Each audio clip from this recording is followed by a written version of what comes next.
Atensyon mga ka-vlogs, narito po ang pinakabagong PhilHealth benefit kung saan nga po ay libreng pagpapacheck up, libreng laboratorio na ating makukuha sa PhilHealth. So, ito po ang bagong programa na tinatawag na YAKAP program o ibig sabihin ng YAKAP program ay Yaman sa Kalusugan program mga ka-vlogs.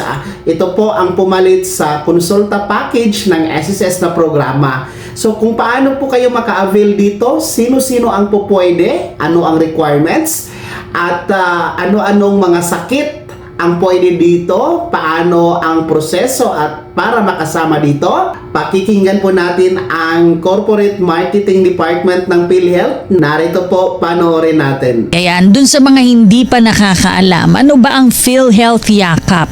Well, yung YAKAP ay ang ibig sabihin po niyan ay Yaman ng Kalusugan Program. At ito po ang programa po ng pamahalaan na naglalayon po, Ma'am Cassie, alagaan po ang mga Pilipino para po maging malayo po tayo sa sakit. So sa pamamagitan po ng YAKAP, mababantayan po ng mga doktor sa YAKAP clinics na napili po natin yung atin pong kalusugan. Kung malusog po tayo, ang layunin po nila, ang layunin natin, mapanatili po yung mabuting kalusugan. Pero kung meron tayong dinaramdam, maagang matutuklasan po yung karamdaman at mabibigyan po agad ng karapat-dapat o nararapat na gamot para hindi po lumala. So yung mahalaga yung early detection, no, Ma'am Cassie, at yan ang trabaho talaga ng primary care physicians na matatagpuan sa mga YAKAP clinics na napili po natin. Nang sa gayon, pagka naaagapan yung dinaramdam ng mga kababayan natin, hindi to hahantong, no, sa mas magastos na gamutan o pagpapaospital. So Ray, itong definition mo, no, yun ng YAKAP, parang pamilyar ito kasi ito rin yung tanong ni 7334. Sabi niya, Yes. yun po bang konsulta ay pinalitan na ng YAKAP at ano daw ang pinagkaiba? Well, tama po kayo, no ho. Yung YAKAP po ay ang atin pong pinalawak at pinagbuting primary care benefit package. So ito, tawag natin dati dito konsulta, di ba? Pero ngayon, nag-transition na po tayo, ni-rebrand natin to YAKAP. Pero Ma'am Cassie, this is more than just a rebranding, no? Yung YAKAP po ay pinalawak, pinagbuti, sapagkat marami pong mga serbisyong nadagdag po dito. Kaya makakatulong po talaga ito para maalagaan po yung ating pong kababayan. Maraming nadagdag na serbisyo. Ano po ba yung mga serbisyo na yan sa YAKAP? Halimbawa, yung libreng check-up. So, nandun yan. Basic yan, no? Yung check-up, yung konsultasyon. Mahalaga na ma-assign tayo sa isang primary care physician at yung atin pong mga consultation, sagot po yan. Sa dating konsulta, meron na pong gamot, 21 drugs and medicines, no? Dinagdagan po yan ng 54 more essential medicines at starting 2026, yun pong all 75, no, ng mga essential medicines ay ito po ay makukuha na kapag nireseta sa atin, syempre, makukuha na doon sa mga accredited na gamot facilities o mga accredited butika po ng PhilHealth. So, ilan sa mga gamot po na kasama na kapag kinailangan ng pasyente at pinrescribe ng doktor, kabilang po dyan yung pong halimbawa yung antimicrobial, yung mga gamot sa impeksyon, ano? O kaya yung antithrombotics, yung mga gamot laban po sa pamumuo ng dugo. Yung pong may mga asthma, meron din pong gamot para po sa inyo. Yung pong nagme-maintenance sa diabetes at hypertension, yung laban sa dyslipidemia at iba pa, lahat yan ay kasama po sa YAKAP. So dati 21 lang yan, pinalawak to 75 na mga gamot po. Meron ding laboratorio, nandun pa rin.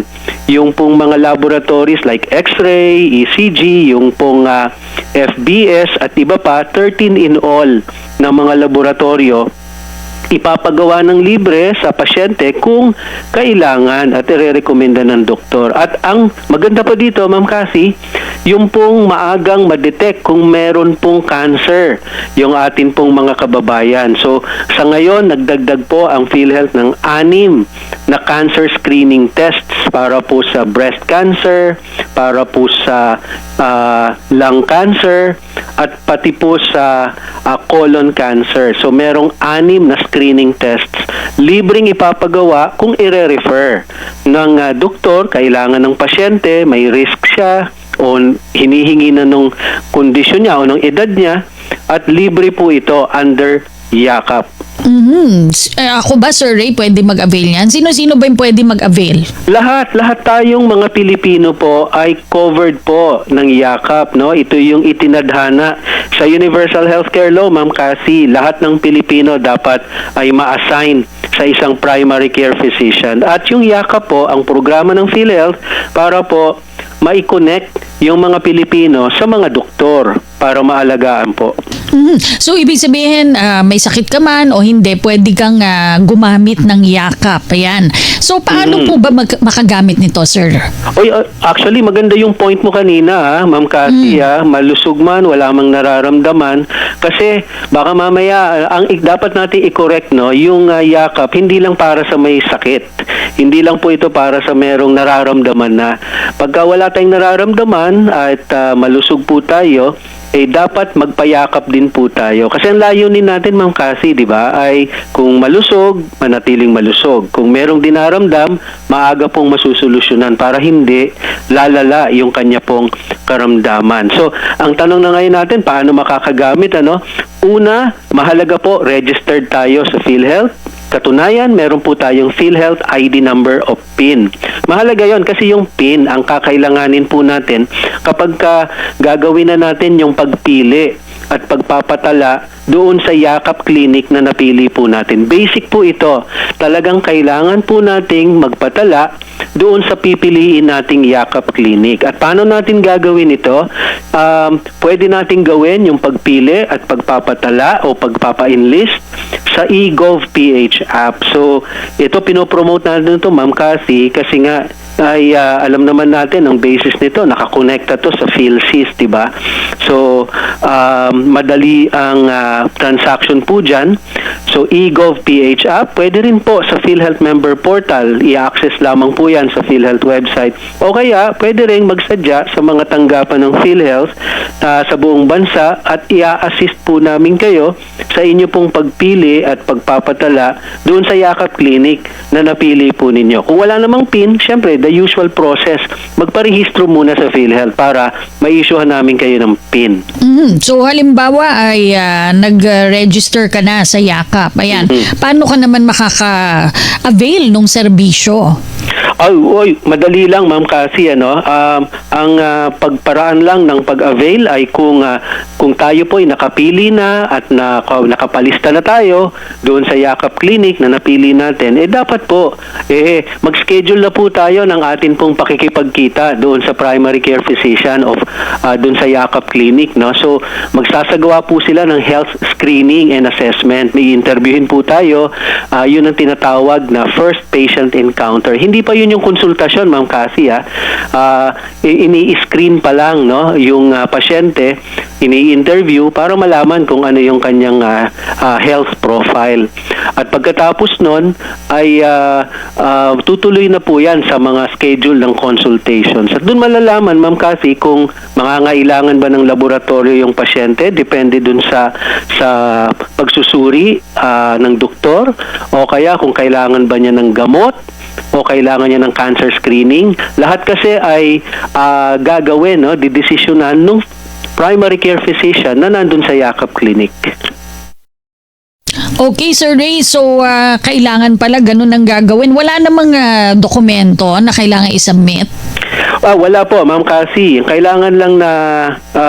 kailangan lang talaga ay rehistrado na tayo sa PhilHealth at meron tayong PhilHealth ID number. So, dapat meron tayong tala.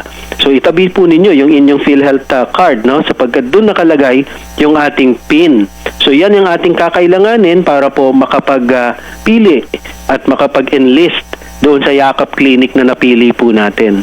At yan po mga ka-vlogs, no, napakinggan po natin ang Corporate Marketing Department na si Mr. Ray ng PhilHealth, kung saan nga po kaniyang diniscuss ang tinatawag natin na yakap. Kung saan nga po dito sa bagong programa The Yakap po ay sasagutin ng PhilHealth ang pagpapacheck up, pagpapagamot, yung inyong laboratorio at iba pa mga ka-vlogs. So napakaganda ito, kaya magandang balita ito sa mga PhilHealth members. Kaya sa mga gusto mag-avail dito at hindi pa miyembro na po kayo sa PhilHealth, bumisita sa pinakamalapit na PhilHealth branch o site sa inyong lugar. So antabayaran niyo po ang karagdagang impormasyon sa balitang ito dahil atin pa po yung himay-himayin sa mga susunod na episode natin mga ka-vlogs.